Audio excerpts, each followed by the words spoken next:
This is Dan Seifer with The Verge, and I'm taking a look at the new Samsung Galaxy Note 5. It's the latest in Samsung's Note series of smartphones.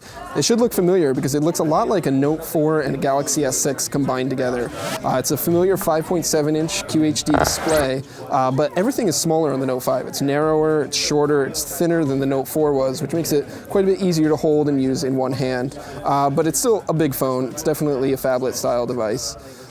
Here you can see it's the gold color that's coming to the US. It'll also be available in black. The back of it has this kind of curved finish, makes it a little easier to hold in one hand. But the details are very similar to the Galaxy S6. You got your home key here, your back key, and multitasking. This, of course, is a fingerprint sensor, which will work with Samsung Pay when that's available. Up front, you've got a 5-megapixel camera for the front-facing camera there. And around back, you got this 16-megapixel image stabilized camera. It's very similar to the S6 as well as the flash there and the heart rate sensor on the back.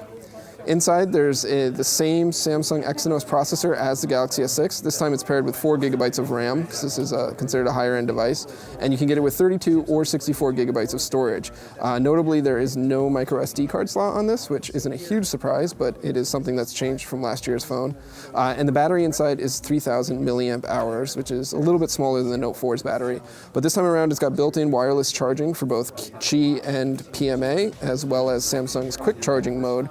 They say will charge the battery as quickly as the Galaxy S6, even though it's got a larger battery inside of it. For software, it's running Android 5.1 Lollipop. It's got Samsung's pretty familiar by now software interface on top of that. It's very similar to the Galaxy S6. Of course, what makes this a Note, though, is the S Pen, which you can see right here. S Pen has been slightly redesigned. It's a higher quality pen now. It's metal, a little bit nicer to feel. It's got a little spring-loaded action on it.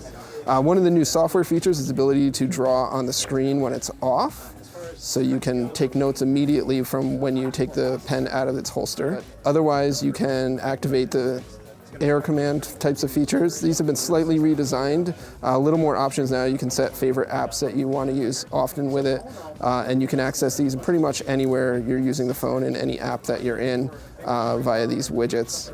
One of the new features of the S Pen is called Scroll Capture. It lets you capture things that are longer than just a single screenshot. So if it's a web page or a map or something like that, you can progressively capture more and more of the display that you can save offline. You can notate it, etc. So if you are trying to save your data usage or just capture a long page, you can see a preview of it here, and then you can go back and review it. Galaxy Note 5 is going to be available in the US on August 21st. It's going to be available on all 4 carriers. You'll be able to get it in black or gold like I've got here. And you can expect to be priced around the same as the Note 4 and prior Note models.